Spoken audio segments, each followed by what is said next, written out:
Okay, so welcome to the April 9th, Easter Sunday edition of the Alta Mesa Center for the Arts reading series. We are thrilled to welcome Laura Walker and Kerri Webster, poets and psalmists who will grace us with their presence and with their words. To the audience, go ahead and mute yourself. We'd love to see your faces, but not your voices yet. There'll be plenty of time to ask questions. And if you do want to pose questions in the chat, I'll monitor that. And then after the readings are done, we can ask the questions as a group. Welcome also to those of you who are watching this event after the fact. We're happy to have you, even from the distance of time. Alta Mesa Center for the Arts is an interfaith arts and spirituality hub housed within and sponsored by Arinda Community Church. We believe that art is a spiritual act and a human right. We wish to provide a place where people from diverse traditions, artistic practices, and economic realities come together in community. We know that art can bridge the divisions, substantive and arbitrary, that divide us. We come together not only to practice and teach the arts, but to celebrate and learn from our differences and to foster lively and respectful interdisciplinary dialogues. We seek unity in diversity. So wherever you are on your artistic or your spiritual journeys, whoever you are welcome here. So we're thrilled to welcome our two poets. Laura Walker is the author of Psalm Book. I'll see if I can get this on the screen.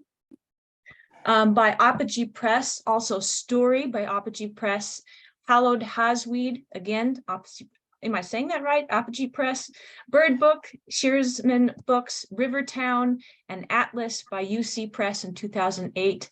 She grew up in North Carolina and now lives in Berkeley, California, where she teaches poetry, keeps bees, and wrangles chickens. So I hope we get to talk about all of that in some way, shape, or form. Kerri Webster is the author of 4 books of poetry, most recently La Peace from Wesleyan University, The Trailhead from Wesleyan, Grand and Arsenal, winner of the Iowa Poetry Prize, We Do Not Eat Our Hearts Alone, University of Georgia. She is taught at Washington University in St. Louis and as writer in the Schools for the Cabin, a literary nonprofit in Idaho. She's a recipient of a Whiting Award and a Lucille Medwick Award from the Poetry Society of America. She lives and she writes in Idaho, where she tells us it's almost 60 degrees today. So getting up there, almost livable. Now, I tell my prose writers that a story begins when the world as we or our characters know it ends. And that end can come by way of loss or discovery or by a severance from a place or people. But the same, I think, can be said of these poems. The poems lament, they ponder, they burst into mystical expressions. The speakers look forward to a future defined by absence. They call out, and we sense that the very act of calling is at least part of the answer back. So we're very privileged to hear from these two poets. Laura Walker will read first, followed by Kerri Webster. Please keep notes, keep your ears open, and please join me in welcoming both of these poets to the stage. Thank you. So yeah, I guess I'm going first. Thank you so much, Mary, for that wonderful invitation and for inviting me to read, and as well to Elizabeth for connecting me with you, and for that for the amazing blurb she wrote for Psalm Book. So this is my latest book that I'll be reading from today. I wanted to start my timer, but I also wanted to start by just saying a few words about how these poems came to be. I usually start by saying I have a very long and complex relationship with the Bible, especially the King James Version of the Bible, having grown up in the Bible Belt, basically, but also being the child of a fervent atheist. So I always felt pulled sort of simultaneously inside and outside this spell of language that I found so beautiful, but couldn't enter in the way that everyone else seemed to be entering it. I wrote these poems by choosing a psalm and reading it over and over and over, the same psalm over and over and over, and then not really trying to comprehend it so much as swim in it, listen for the voices I heard there, and then not so much translate those voices as maybe kind of channel them is the closest verb I can pick out. Just trying to hear those voices and be a conduit for those voices that I heard. For me, it was a really different kind of listening. And we can talk more about that, what that means, what it means to listen.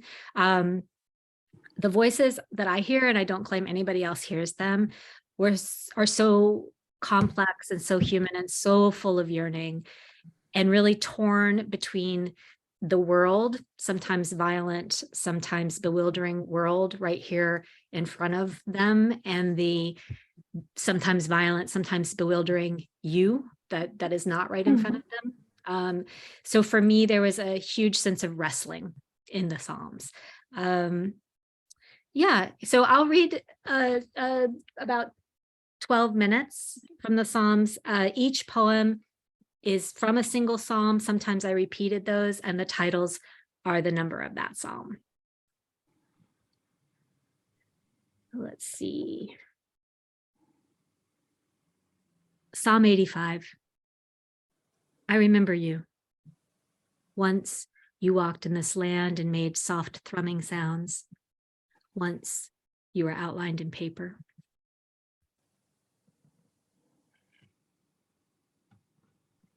Psalm 16. At night, I confess to drinks with my neighbors. Brown clay cups, plastic plate. You want no part of me. They hasten after each other. I am waiting for you. A night season stretched.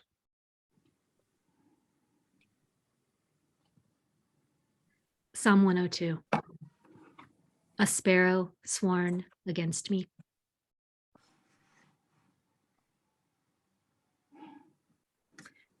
Psalm 84.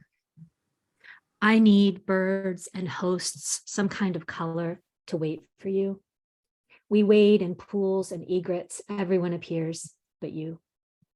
I will cut myself into 1,000 pieces and give you one. I will stand in your door and ignore the tents.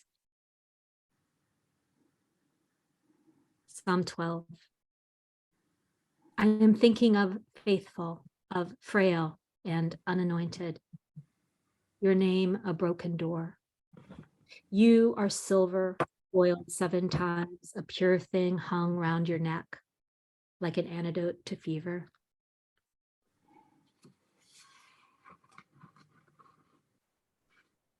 Psalm 100. This land is hum and sponge. We used to sing shaggy choirs. If what you make comes before you singing, are you more inclined to see it? Psalm 5. I see you lying in the dark, tracing another cliff, another toppled island on your bedroom wall. I will speak to you in the morning before the dew sends itself up and all things stir and rise. I will stir and rise. What you hate is what you hate. Their gaping mouths, internal room, tongues, a wet porch to trample and tear. They will speak, thrust the sound from their throats.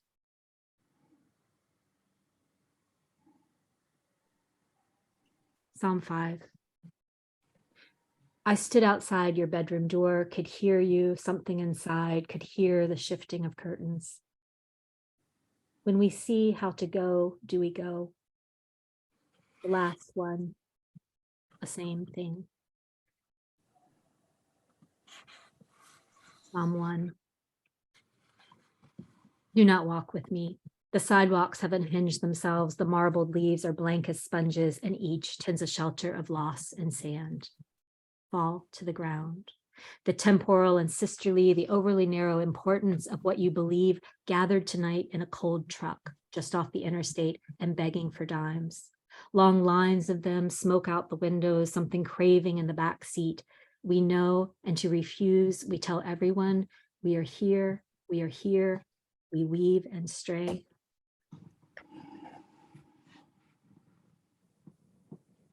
Psalm 13.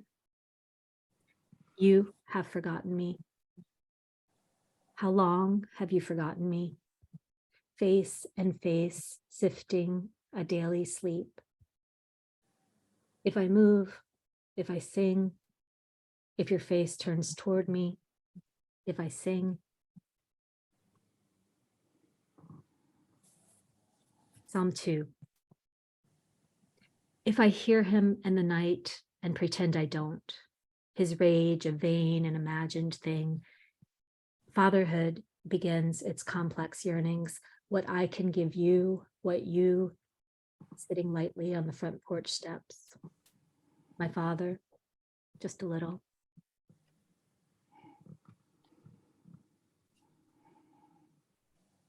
Psalm 26. I know that you know that I am not a horse, and yet I am a horse, a net, a fish in a net, and you find us partial and confettied. When the light hits the cedars, I hear them filter and break, and the sky they fell out of trees. I watch them return to their tents, smoldered and roving, the carpets we imagine, green and serpentine against the rocks.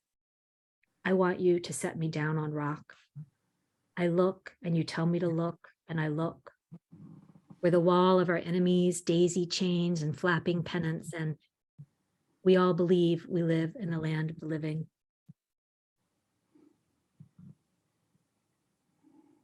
Psalm 2. A vain thing, rage. Let us break their hands and hobble ourselves toward water. We are spore and pheasant. We are reeved and speaking. I will set you a pot broken at the wheel, kindling.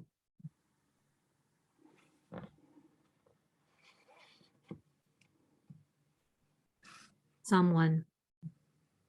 Would you choose to sift away like a table book disease? Would you bloom along a street, dust and hooks? What choice you have waits above the skyline in a pale blue chair.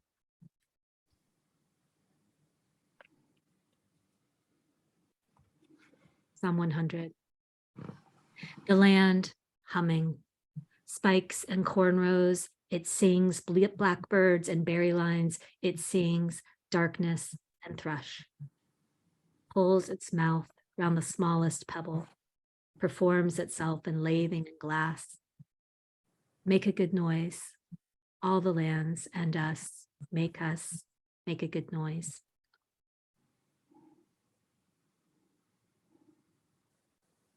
Psalm 24. I am looking for you. Our hands we've kept clean. We wrap them in swaddling and cold flannel. We tip our cups with feet or long sticks. We sweep with brooms in our mouths.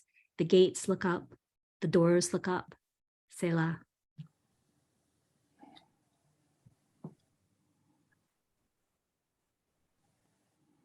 Psalm 85. Once we were favored, sown and resown. Once you lit lamps for our return and worked our names into the hem of your blankets. Once you fell in the grass. If I close my eyes, you will come. If I kiss their laughing heads, you will come. Something will break in front of you, ripe and unrepentant. Its steps a crush and spire.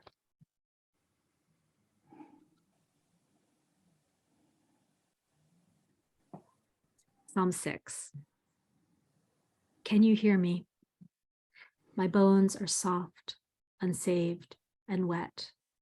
At night they are wet, supple and waxed, ashamed of themselves.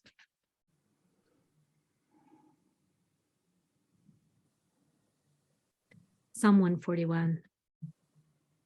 By now, perhaps you are tired of me. You unwrap my hands from your hands. You swallow my ears and eyes and the bird of my mouth and the curved bone's edge. And I will burn for you the smell of childhood and wax, the darkling mud just before light. I will refuse their small snacks, sweet stones of their words. Our bones are scattered, he said, asking me, but the forest is already cut. We have swallowed our lines. I am hunted, he hunts. He is good with snares, with his hands, his nets and hands, and you will not stay.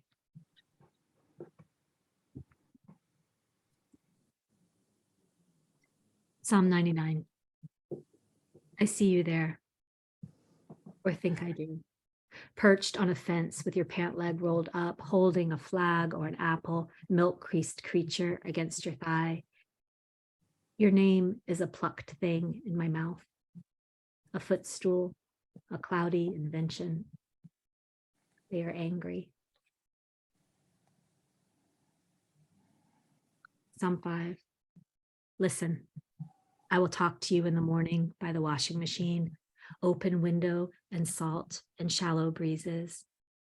What you hate is what you hate. We are looking for a same thing. Psalm 6. Something rising to the surface. My bones bend while I sleep. I remember you, and my couch is wet and my teeth are swelling and the sounds I make are not sounds at all. If I say you hear me, do you hear me? Partial, riven. Psalm 83. Speak. I can see the ones who hate you hidden in springs and lakes, the mist which rises above the gloaming wet. Speak. They splash and swim. They do not invite me. They swim in wet. They do not invite me. Their faces are troubled over like a fire that leaps from treetop to treetop while the birds lie smoothed and tender. Your name is the name that they speak.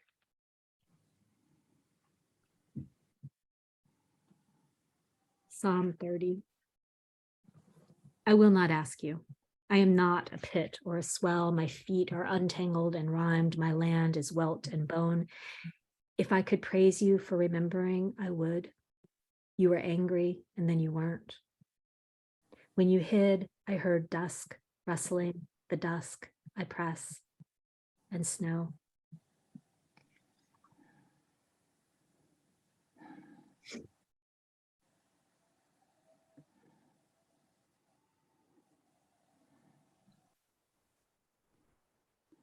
Psalm 84. I don't mean to speak this way.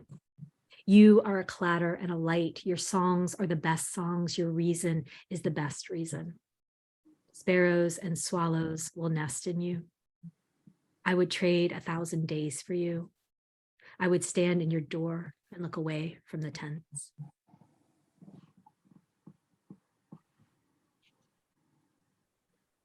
Psalm 9. There is no city still standing, even as it is standing. The buildings are ghosts of themselves, the memorials, ghosts of memorials, a perpetual, come inside, I will give you water and fruit. I will free your foot from this net. There is no net you did not make. Nets said and unsaid, ghosts in the pitted air. Be but men, Selah.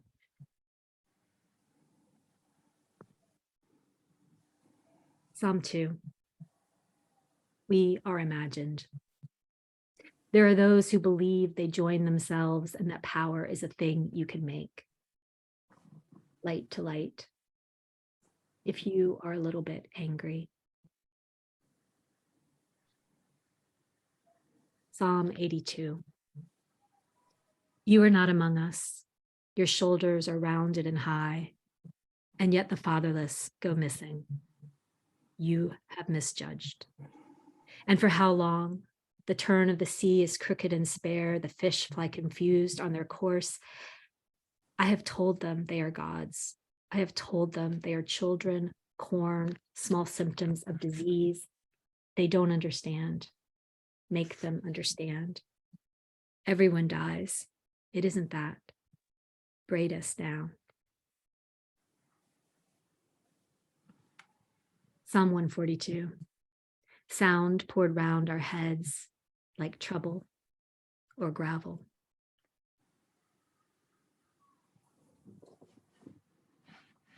Psalm 85. I remember you.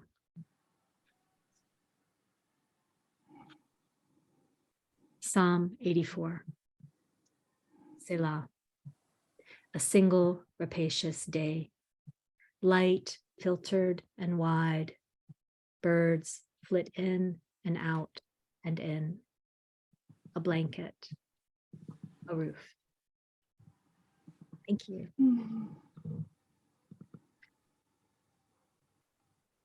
Thank you very much, Laura. That was wonderful. I look forward later to talking more about the book. Kerri Webster. You're on. Just start? Just jump in? Sure. Yeah. Okay. So Lapis is my fourth book, and it was occasioned, sadly, by the passing of three women who meant a lot to me. First and foremost, my mother in 2017, and then the poets Marnie Ludwig and Jane Mead not much later. And so the book is elegy, and it's monument, and it's my expression of love for and to them primarily.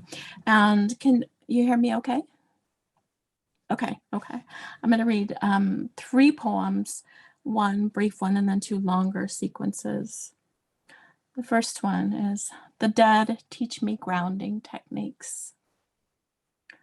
Put a pebble in your shoe, slip the deer, open the gate to the mountains. The asphalt has begun to pray. Snap a rubber band around the wrist, bite the rind, strip needles from the pine, swaddle the wolf, place your palm above the flame, inside the light, to not go.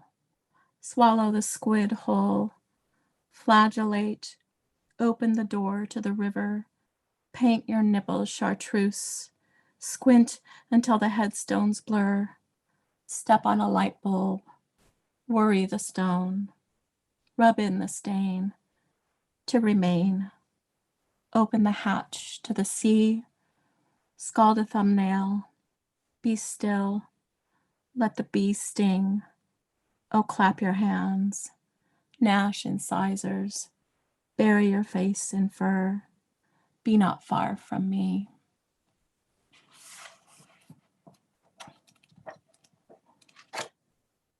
So through my mother's long illness and then on her passing, I was left with a sense, I think many people in our culture feel, that many people in our culture feel, which is that we have not constructed adequate rituals or ceremonies for mourning the dead and for celebrating the dead. Many religions have these, but certainly in the sort of generic Protestantism that was part of my childhood, those ceremonies were sorely lacking. And my ancestry, though it's not my faith, and my parents fell away from the faith, but my ancestry was for 7 generations or so Mormon, Latter-day Saint. And so I was interested in looking back at that and seeing what I might glean in terms of rituals surrounding the dead and rituals surrounding women caring for the dead. And so the poem is called Seer Stone, and Seer Stone refers to, I think many people will know this, but it refers to the stone or stones that Joseph Smith possessed and that he used to translate the Book of Mormon. And they were actually a very common form of folk magic at the time, like divining for water. So this is Seer Stone. Put the stone in the upturned hat. Lean your face into the darkness. Tell me if the body of Christ can save you, and where the treasure is, and when the locusts. Tell me if my mother can see her children from the ether. 2 of us are stoned, 1 of us is drunk, 1 yells something across the house to the girl child who, in being had, saved her. The first time Joseph Smith encountered a seer stone may have been in the possession of one Sally Chase. In 1873, Lorenzo Saunders remembered, Willard Chase claimed his sister Sally had a peepstone. The Lord bless you, I have seen her peepstone 100 times. It was a little bit of a stone, and it was green, and she would hold it before light. The first trial was sleeplessness, tongue heavy in her head, heard the dog call out her name. The second trial was homeliness, a great power, though it takes a while to learn so. The third trial was ignorance of the ancestors, specifically that she knew them only back to the greats, the women who gathered around her bed with faces inconclusive as sand swept across the wood floor. There is nothing simple about having your soul reduced to a hole between your legs as the men clear the ancient forest and come home fevered.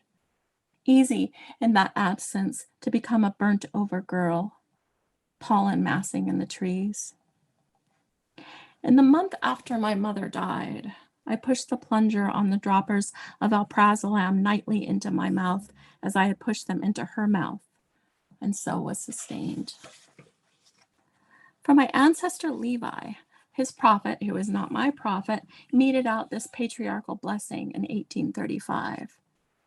You are a strange kind of man. Curious spirits trouble you, but in the name of the Lord Jesus, you rebuke all the evil spirits and say to you that you shall overcome them. You shall have a peculiar gift to speak in tongues. Year of, how long have I been asleep? What has transpired?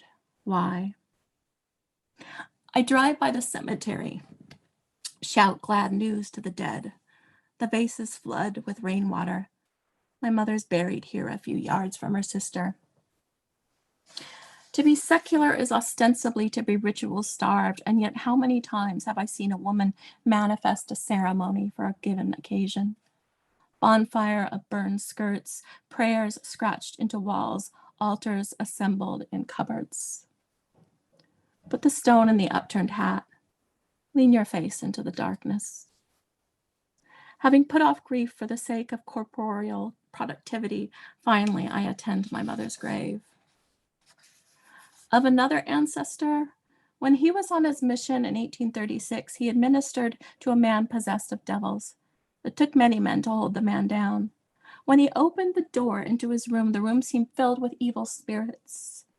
He laid his hands on him and commanded the evil spirits to depart, but there seemed to be too much opposition in the room, so we sent out part of the men and administered again. The devil departed, and the man was left limp. There is reason to think women in the early Mormon history anointed, healed, cast out, but this is not recorded in family records, nor are matriarchal blessings, nor are the women's conversion narratives. Here is my new dendritic agate, shape of an egg, white with black markings. Have you ever kissed a dead woman on the forehead? Year of, how long have I been alive? What has transpired? Why? To be without a stone in my pocket would frighten me. When I lived away from the sagebrush desert my family came to in 1861, calling holy what had been holy for millennia before their intrusion, I carried a smooth river stone. I would touch it and smell water, taste my lover's skin, see lightning strike the foothills, and feel the conflagration, sweating in my sleep. Mercy, Tyresha, Cynthia, Ida, Permelia, Louisa, Celestia, Martha, Amy, Zelpha, September, Ivy, Sibboleth, Modesty, Sidsi, Zilla, Patricia, and on. Two women in separate instances, each blessed and healed a child in her care. Neither of these women had ever discussed the blessing with anyone before for fear it would be considered inappropriate. Another woman gathered her sister's frail, cancer-ridden body in her arms and blessed her with one pain-free day. Several women blessed a close friend just prior to her hysterectomy. One daughter told of a blessing administered administered to her by her mother for the relief of intense menstrual cramps. Others asked that their experiences not be mentioned, again fearing that what had been personal and sacred to them would be misunderstood and viewed as inappropriate by others. Early on, their prophet said there was a seeing stone for every person on earth waiting to be found, a sort of true love you'd know when you beheld it. In May, my mother decided not to get out of bed again, her lungs too oil slicks. What seemed like a sudden decision was, looking back, her waiting for the academic year to end so that I could be there to administer the doses, arrange the pillows, watch her mind go. This took 4 months, time out of time, time outside of language, time both sides of the veil. And when it was done, every cell in my body was transfigured. I will never again be that exhausted. I will never again be that God-struck. The Lord bless you before light. I spend a fair measure of time these days talking to the dead. Sometimes all I have to do is roll my eyes. Put the stone in the upturned hat. Lean your face into the darkness. Show me what megafauna walked the desert. Then tell me if the body of Christ can save you. Then ask my mother how long to bake this chicken. There are things I need to know. I'm scanning the banks for stones.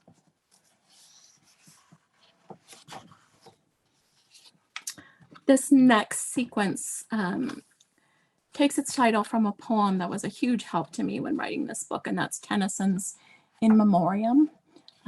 His very obsessive and long take on the death of a dear friend. So the title is his, and it's so many worlds, so much to do. For 3 days, I had a fever, and when I woke, I saw the shapes of things. My funny privy council. A word came to me secretly. There is a soul in my locket. I watch and hasten, but what surfaces proves no anodyne. Having given my calling the fullest obedience and rarely made passive my mouth sounds, the furies unseen on the trailhead for months, my hands slick with the scales of gutted trout.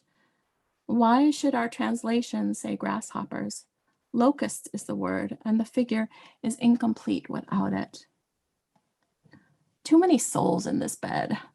I shove them out with the pads of my feet. The strawberries macerate in their bowl. Of God, I ask an emptiness which does not come. There is vigilance, and there is vigil, and every woman must learn to parse.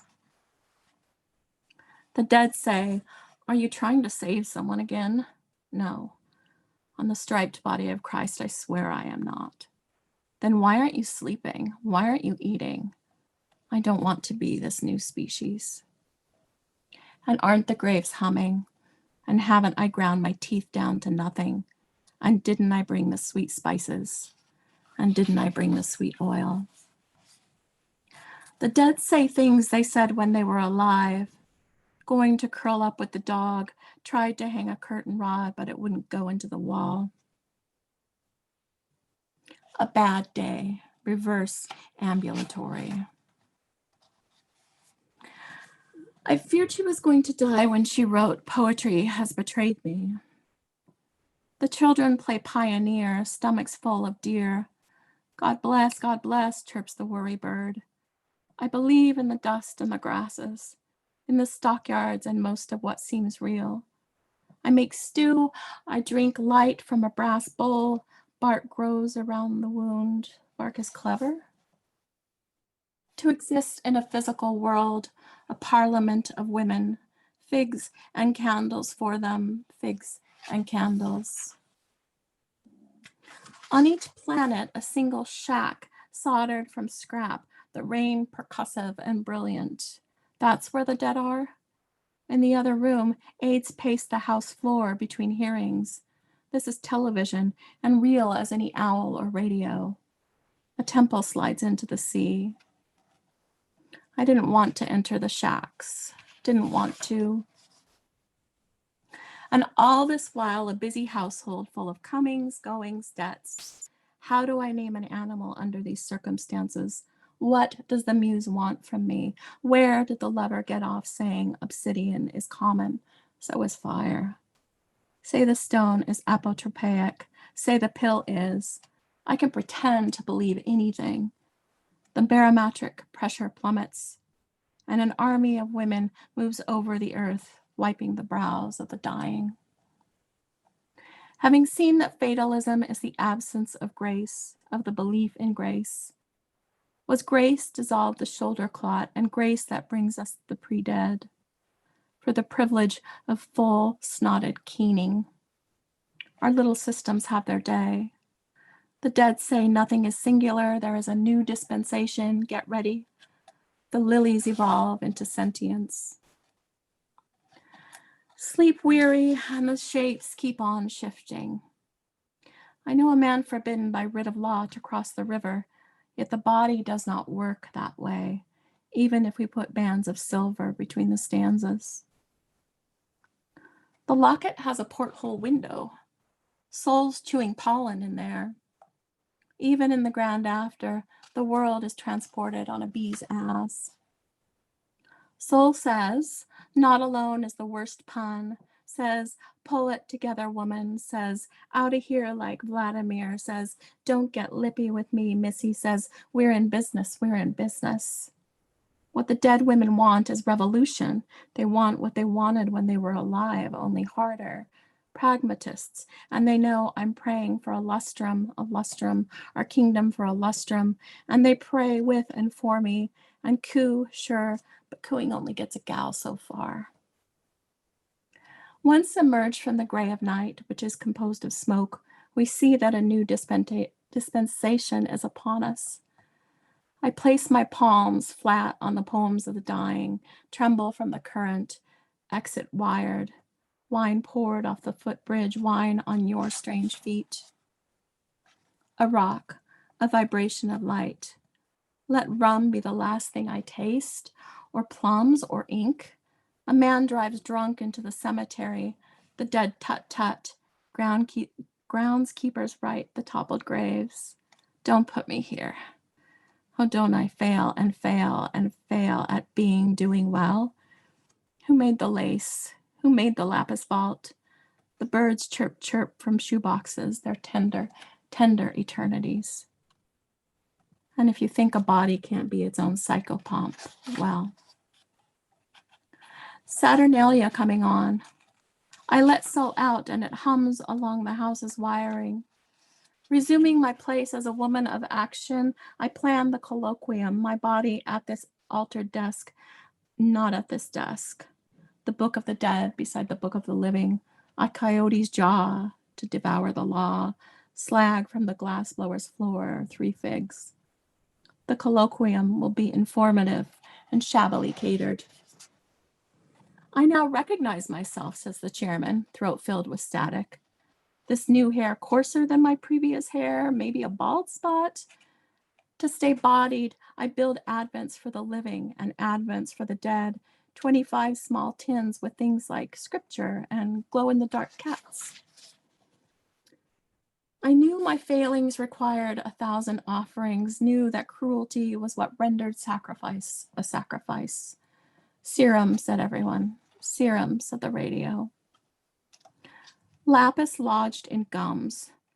That's how we know women lettered the holy texts. What comes before the doctrine of spots of time is a drowned body. What comes after is a hanged body. I am building a house for the dead. I am speaking only for myself, wrestling with sleep as though it were a dread machine. Warily the animal sniffs his new bed, rubs his pheromones all over. Parts for which I am praying. Her uterus, his freedom, her circulatory system. I shut the door so no one knocks, but they still knock. At the grocery store, soul claps its hands and sings, then louder sings for every tatter in its mortal dress, says, will you be my singing master? Oh, I can't even learn to walk with a pebble in my shoe. I can't make a proper lark stew. I failed you and would surely fail you again. We fall ploddingly through the ordinary and then Sarah calls about the clot in her shoulder. The dead women recurse behind her, but their presence does not keep my soul from going, I think, to Saturn, or is it hell? Just where I fracture to, I cannot say, but I don't like it there. A spot of time is a sinkhole, not a prettiness. I believe in the dust and the grasses, in the stockyards and most of what seems real. The greyhound conspires to fill the Amazon box with himself. The bee goes sloppy with gold. And the thinning of the veil, knock, knock. Tired of scrubbing blood from the altars, eventually the Romans switched to wax figurines.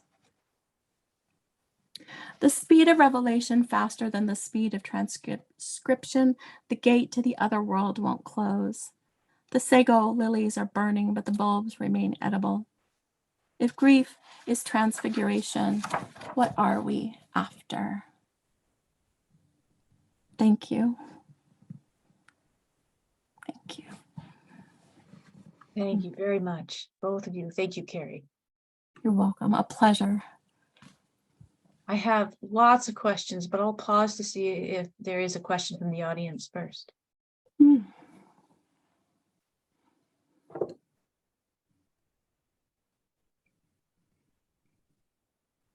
Go for it, Mary. Okay. Well, it's a question about listening.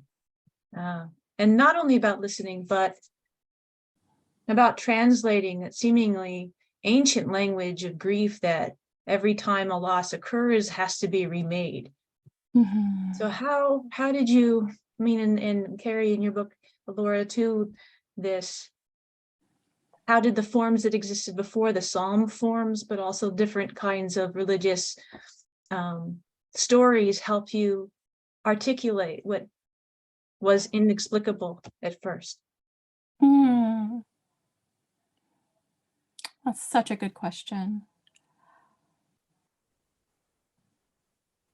I would say that writing the book made me remember that before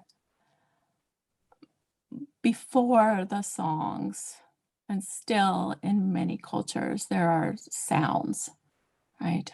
I think that last poem mentions phonemes. That when we grieve, it doesn't begin as a song, it begins as a roar or a sob.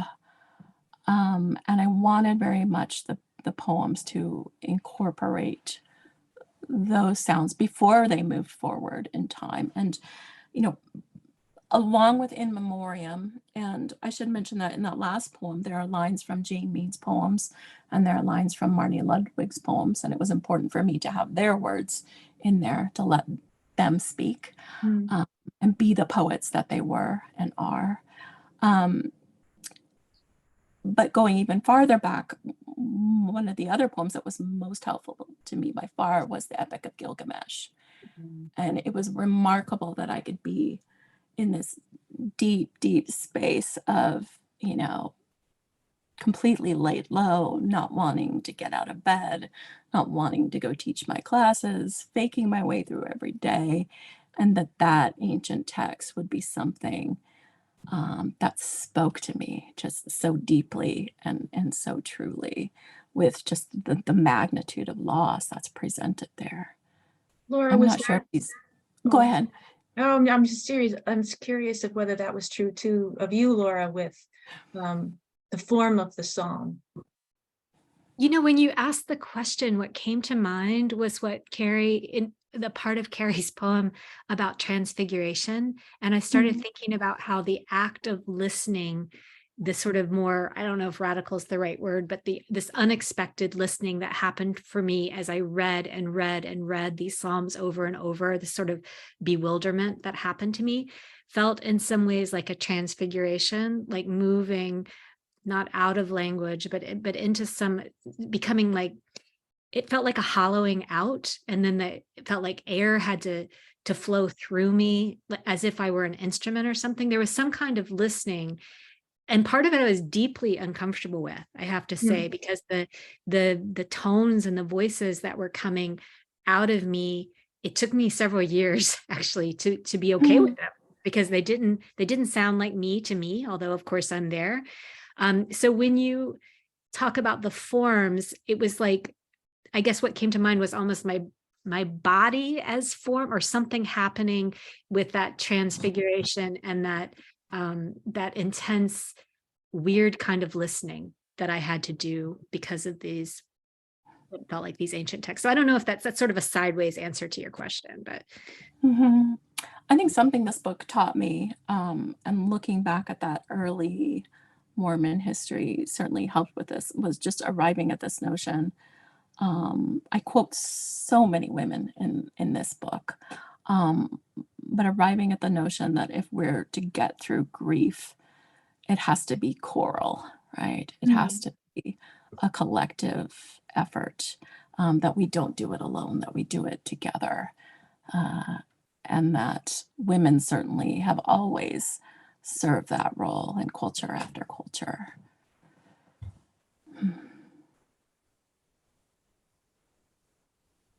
A certain undertow of bafflement too. Mhm. Seems to echo in both collections. And I know I was making note of it in part because I think we're at a moment of tremendous loss. And I don't know who mentioned it earlier, but we haven't been able, even if we had the ceremonies, to honor the losses that we've experienced over the last 3-4 years. So I think we're hungry for someone to help us translate this grief into a form that we can yell out, even without words. I think that was part of what the Psalms, the parts that I was listening to.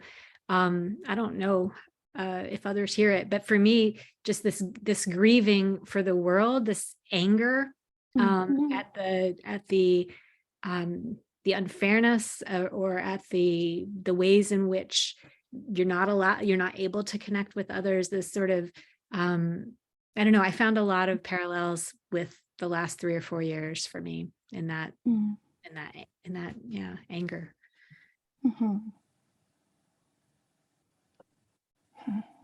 I wonder too, and then I'll let other people speak, but I've been thinking a lot about grief, both for family members, but also for things I'm working on. And it seems to me they are essentially grieving stories, grieving poems, are coming of age stories. You are remade, like it or not. And I think that too, I was hearing that even more when I was listening this time, that question of, well, who am I now? What is this world now? Because this absence has made a hole that I don't even have words to fill at this point. Certainly, and losing a parent, I found, and I mean, you just can't know until you go through it, but it feels like entering another country, and all these people in that country with you, and you didn't even necessarily know it. And then there are people who are not there yet, and you're so happy for them that they're not there yet. But yeah, it's a transformation, certainly. Transfiguration. Yes. Yeah. Any questions from the audience?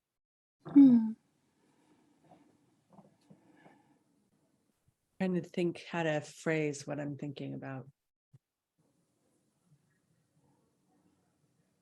I guess I feel, I was thinking about Psalms as kind of songs of faith that are saying, why did you betray me, God? Like often. And I feel grieving can be like that too. Like, where are you? I love you so much. You're gone. Be here. I'm conjuring you. And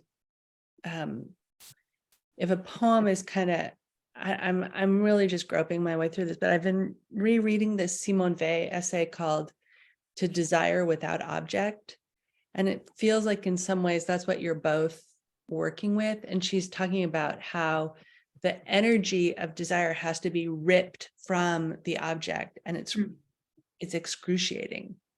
That when someone you love dies, they're gone, but your desire for them is real.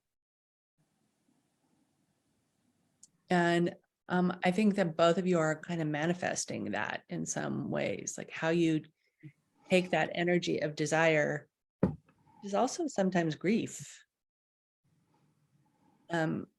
Which none of this is a question, it's just me thinking about it. But the other thing that interested me that I am inquiring about is, like with your adamantly atheist father or your family that's moved out of its relationship with the Latter-day Saints, that you are nonetheless using these religious resources that are not your everyday resources. I mean, not everyday. And I think that's really interesting. And if you want to talk about how that happened, like how, Laura, you claim the Psalms, or you claim that Mormon history and what are they, what stones are they called again? Seer stones. They were also called peep stones. Yeah. So SEER, which is kind of an awkward word, but yeah. I think some of it came from moving back to Idaho about a decade ago and starting to explore the family past, so that I didn't know much about it growing up. And my father would absolutely want it stated for the record that he is now a diehard evangelical, not a diehard atheist. So he went as far the other way as you possibly could, which is its own kettle of fish. And but coming into contact with that history, and then I guess fortuitously, when my mother in particular passed, just thinking, how would the previous generations have dealt with this? And the answer is that for all of its baffling and troubling aspects, it is very much a community-based church. I mean, it flies in the face of everything we know about Western settlement and the idea of, this toxic masculinity that still governs Idaho today, and the idea of the rugged individual. It was a communal effort, and then when you look, you see that women did play a role in these things. Today, men are in their households are what are called priest holders, and they have holy oil often carried on a keychain, and they have the ability to bless and anoint. And there are some things that indicate that in the early church, women did that too, that they were given this power to heal. And so I suppose it just made me feel a connection, I think, with these women who I've never met, never will meet, didn't even know existed. I hope that answers. Oh, sorry, go ahead. No, you. I was just such an interesting question. I think for me personally, probably nothing comes closer to evoking this intense longing than the King James Version of the Bible, because I would sit and listen to it and so much want to believe like the people around me were believing, and want to be pulled into this world, and yet couldn't somehow. And I think it also touched on, I remember I've always felt between. I remember I felt like I had to keep secret from my father when I would maybe believe in God or question that, and that was very secretive. And then I also had to keep secret from my friends that I was surrounded by, that I didn't believe in these literal ways that perhaps they seemed to be believing. And so I feel like a lot of longing comes out of that too, when you are secret or not able to locate yourself in either or place.